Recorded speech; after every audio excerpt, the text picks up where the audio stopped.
Hello dear students, welcome back. Noun number की एक और क्लास में आप सभी का स्वागत है। पिछली दो क्लासेस में बेटा हम noun singular to plural conversion सीख रहे थे, कैसे किसी सिंगुलर नाउन को प्लूरल बनाया जाता है, उससे संबंधित नियम पढ़ रहे थे। आज की क्लास में हम उन्हीं नियमों को आगे कंटिन्यू करेंगे और इस टॉपिक से संबंधित ये तीसरी वीडियो है। तो जो भी बच्चे नए नए जुड़ रहे हैं, पिछली दोनों क्लासेस नाउन नंबर सिंगुलर से प्लूरल में बदलने वाली पार्ट 1 और पार्ट 2 प्लेलिस्ट में अपलोड की जा चुकी है, आप वहां से उनको देखिए। चलिए आज क्लास को हम स्टार्ट करते हैं और आज की क्लास का पहला रूल देखते हैं कि नाउन के सिंगुलर से प्लूरल में बदलने के नियमों का आज कौन सा नियम हम पढ़ने जा रहे हैं। तो चलिए पहले नियम पे चर्चा करते हैं। आज का जो मेरा पहला नियम है बेटा, वो ये है कि किसी भी सिंगुलर नाउन को प्लूरल बनाने में अगर सिंगुलर नाउन कोई लेटर है, वर्ब है या डिजिट है, तो उसका प्लूरल बनाने के लिए बेटा हमको एपॉस्ट्रोफी यस जोड़ना पड़ता है। जैसे देखिए मैंने लिखा हुआ है सिंगुलर नाउन के रूप में यस। जैसे कभी कभी एग्जांपल में आपको बताया जाता है, खासकर जब आप रीजनिंग या मैथ पढ़ते हो, कि आ ने बा से कहा, तो अक्षरों को जब लिया जाता है, जब हम लेटर्स की बात करते हैं, तो अगर मुझे कहना पड़ा कि जैसे यह यस है और यस का मुझे क्या बनाना है, प्लूरल बनाना है, तो मुझे क्या करना पड़ेगा, एपॉस्ट्रोफी यस जोड़ना पड़ेगा। सेम ऐसे बी में एपॉस्ट्रोफी एस जोड़ना पड़ेगा। सेम ऐसे विल देखिए एपॉस्ट्रोफी एस जोड़ना पड़ेगा। 6 डिजिट है तो एपॉस्ट्रोफी एस, और शैल भी एक वर्ब है तो एपॉस्ट्रोफी एस। तो याद रखिए लेटर्स, वर्ब्स और डिजिट्स, जिनको आप फिगर्स भी कहते हो, इनका प्लूरल बनाने के लिए हम उनमें एपॉस्ट्रोफी एस का यूज करते हैं। ठीक, तो आई होप ये रूल आपको समझ में आ गया होगा। ए से लेके जेड तक जितने भी लेटर हैं, जो भी वर्ब हैं या जो भी डिजिट्स हैं, ठीक, इन सभी का प्लूरल बनाने के लिए हम एपॉस्ट्रोफी यस का यूज करेंगे। चलिए आज की क्लास का हम नेक्स्ट रूल देखते हैं। अगला रूल कुछ इस प्रकार से है बेटा कि आजकल जो भी हम बोलचाल की भाषा में प्रयोग में ला रहे हैं, उनमें एब्रिविएशन फॉर्म जो भी होती हैं, जिनको आप शॉर्ट फॉर्म के नाम से जानते हो, बच्चों को ज्यादातर बताया जाता है शॉर्ट फॉर्म। जैसे मेंबर ऑफ पार्लियामेंट को एमपी कहते हैं, मेंबर ऑफ लेजिस्लेटिव असेंबली को एमएलए कहा जाता है। या आप किसी कोर्स का नाम लेते हो, जैसे masters of arts, MA, bachelors of art, ठीक, ये सभी जो शॉर्ट फॉर्म में फुल स्टॉप लगाकर लिखे जाते हैं, इनको हम एब्रिविएशन फॉर्म कहते हैं। आजकल की बोलचाल की भाषा में एब्रिविएशन में फुल स्टॉप का यूज नहीं हो रहा है, तो ऐसे स्थिति में अगर एब्रिविएशन है और उसमें फुल स्टॉप नहीं है, तो ऐसी स्थिति में हम केवल यस जोड़कर उसका क्या कर लेंगे, प्लूरल बना लेंगे। रूल आप नोट कर लीजिए। रूल क्या है कि आजकल की बोलचाल की भाषा में एब्रिविएशन फॉर्म में फुल स्टॉप का यूज नहीं हो रहा है, तो ऐसे स्थिति में अगर कोई एब्रिविएशन फॉर्म लिखी हुई है और फुल स्टॉप का यूज नहीं है और मुझे उसका क्या करना है, प्लूरल बनाना है, तो मैं उसमें केवल और केवल यस लगा दूंगा। जैसे एमपी, मेंबर ऑफ पार्लियामेंट, जैसे एमएलए, अब लिखा ऐसे जाता था, इस समय फुल स्टॉप नहीं लिखा जा रहा है, तो क्या हो जाएगा, एमएलए कर देंगे। केवल हम यस जोड़कर उसका प्लूरल बना लेंगे। कब, जब एब्रिविएशन फॉर्म लिखी हुई है और फुल स्टॉप नहीं लिखा हुआ है। एक और एग्जांपल देखते हैं, जैसे वीआईपी, तो आपने देखा होगा कई जगहों पर वीआईपीज लिखा रहता है, तो ऐसे एब्रिविएशन फॉर्म जिनके लास्ट में फुल स्टॉप का यूज नहीं हुआ रहता है, आजकल बोलचाल में हम ज्यादातर फुल स्टॉप का यूज नहीं करते हैं। अब आप m.p. तो बोलेंगे नहीं, एमपी ही बोलेंगे, एमएलए ही बोलेंगे। तो ऐसी स्थिति में हम जब उनका प्लूरल बनाते हैं, मॉडर्न इंग्लिश में फुल स्टॉप लिखा ही नहीं जा रहा है, तो ऐसी स्थिति में अगर हम प्लूरल बनाएंगे तो हम केवल यस जोड़कर उन शब्दों का प्लूरल बना लेंगे। कुछ ऐसे, जैसे अगर मुझे कहना हो कि 5 मेंबर ऑफ पार्लियामेंट उपस्थित थे, तो मैं क्या कह सकता हूं कि 5 MPs वर प्रेजेंट। ठीक, मैं कह सकता हूं, जैसे मुझे कहना हो कि कुछ VIPs आ गए हैं, ठीक, तो सम VIPs हैव कम। तो इस तरीके से अगर मुझे इन शब्दों का जो एब्रिविएशन फॉर्म में है, जिनमें फुल स्टॉप नहीं लगा है, प्लूरल बनाना है, तो मैं केवल यस ऐड करूंगा। आई होप ये भी रूल आपको समझ में आ गया होगा। चलिए आज की क्लास के एक और रूल पे चर्चा करते हैं और क्लास को आगे कंटिन्यू रखते हैं। अब अगर मैं नेक्स्ट रूल की बात करूं, तो जब भी मैंने आपको बताया कि एब्रिविएशन फॉर्म, जब भी एक चीज और याद रखिए, एक छोटा सा रूल याद आ गया, मैं आपको बता दूं, जब भी किसी एब्रिविएशन फॉर्म से किसी व्यक्ति को दर्शाना हो, तो ज्यादातर हम उनमें फुल स्टॉप का यूज नहीं करते हैं, और मैंने आपको बताया कि अगर फुल स्टॉप का यूज नहीं किया गया है तो आप केवल यस लगाकर उसका प्लूरल बना लेंगे। लेकिन अगर किसी कोर्स को, जिसको आप कह सकते हो किसी डिग्री को, अगर किसी डिग्री को दर्शाया गया है, जैसे bachelors of arts BA, masters of arts MA, ठीक, बीएससी, एमएससी, अगर डिग्री है बेटा, तो ऐसी स्थिति में अगर मुझे प्लूरल बनाना है तो मैं उसके साथ एपोस्ट्रोफी यस का प्रयोग करूंगा।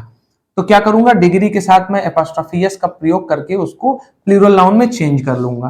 कैसे, कुछ ऐसे देखिए, जैसे बीएज,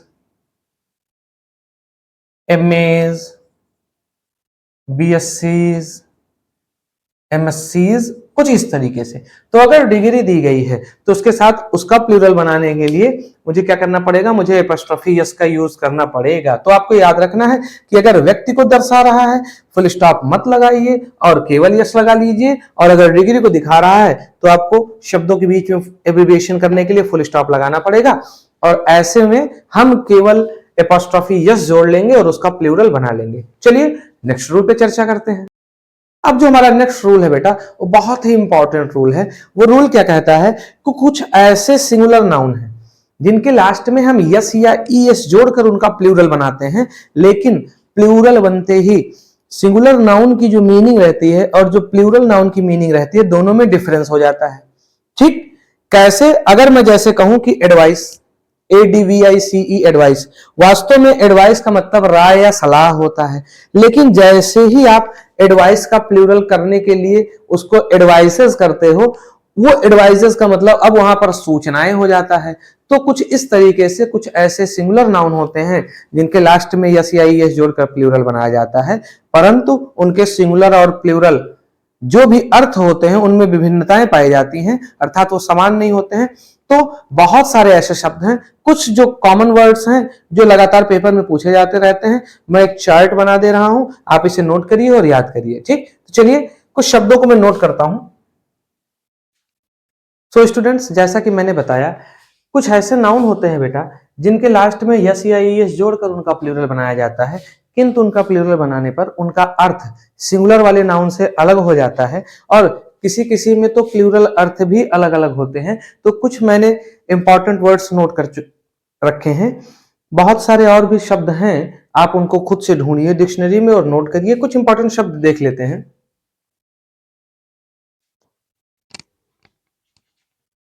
जैसा कि बेटा एडवाइस, एडवाइस का मतलब आपको पता होता है सलाह या राय होती है। तो देखिए एडवाइस का जब हम प्लूरल बनाएंगे एडवाइजेस होगा तो उसका मतलब सूचनाएं। गुड मतलब भलाई, प्लूरल गुड्स होगा तो सामान। फोर्स मतलब बल, फोर्सेस मतलब सैनिक। कॉपर मतलब तांबा, कॉपर्स मतलब तांबे के सिक्के। आयरन मतलब लोहा, आयरन्स मतलब हथकड़ी। वर्ड मतलब प्रतिज्ञा का शब्द, वर्ड्स मतलब अनेक शब्द या भाषाएं। एब्यूज का मतलब दुरुपयोग या गाली देना, और एब्यूजेस इसका मतलब होता है कुरीतियां या बुराइयां। ठीक, सेम वैसे यहां देखिए, फुट मतलब एक पैर होता है या मापने की यूनिट जिसे आप फुट कहते हो, और फीट मतलब एक से अधिक पैर या एक से अधिक फुट। वुड मतलब लकड़ी, वुड्स मतलब जंगल। आर्म मतलब बाह, आर्म्स मतलब हथियार। मैनर मतलब तरीका, मैनर्स मतलब आचरण।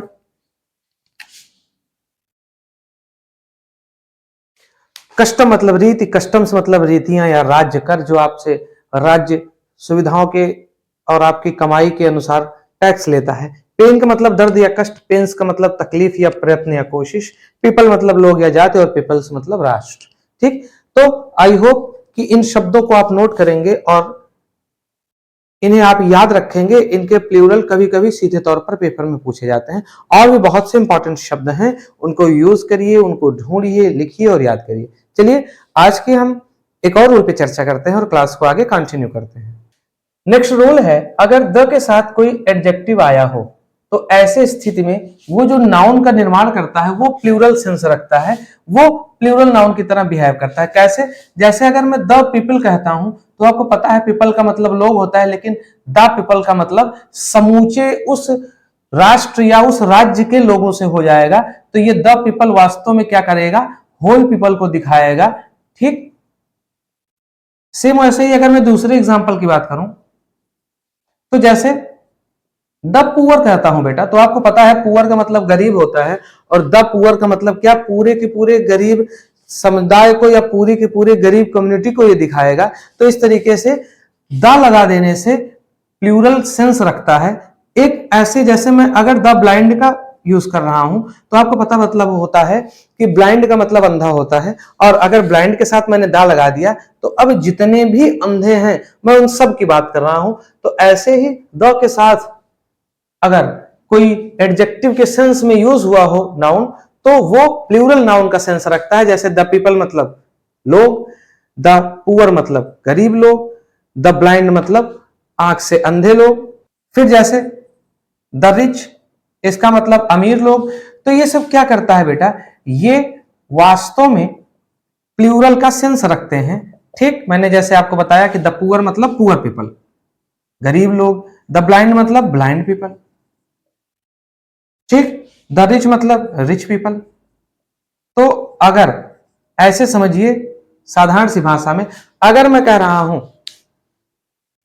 कि हेल्प पुअर, इसका मतलब होगा गरीब की मदद करो, यहां पर मैं एक गरीब की बात कर रहा हूं। और अगर मैंने कहा हेल्प द पुअर, जो कि वास्तव में सही सेंटेंस है, तो इसका मतलब होता है कि जितने भी गरीब हैं उस गरीब जाति या उस गरीब समुदाय या गरीब समूह या गरीब लोगों की मदद करने की मैं बात कर रहा हूं। तो रूल यही है कि अगर किसी भी नाउन से पहले द लग गया और वो द प्लस एडजेक्टिव की तरह काम कर रहा है, एडजेक्टिव आप जानते हैं किसी नाउन की क्या करता है, विशेषता बतलाता है। तो इस तरीके से ये जो एक बढ़िया शानदार पेयर बनता है, ये क्या करता है, ये पूरे के पूरे जाति या समुदाय या समूह का बोध कराता है। इस वजह से ये अर्थ में प्लूरल होता है। तो आई होप आज की क्लास में जो बताए गए नियम है वो आपको बहुत ही रोचक लगे होंगे। ऐसे ही प्रैक्टिस करते रहिए और अपने इंग्लिश ग्रामर की नॉलेज को बढ़ाते रहिए। हमसे जुड़े रहने के लिए बहुत बहुत धन्यवाद। जल्दी मिलेंगे एक और क्लास के साथ, तब तक के लिए keep practicing and be happy, be healthy. जय हिंद।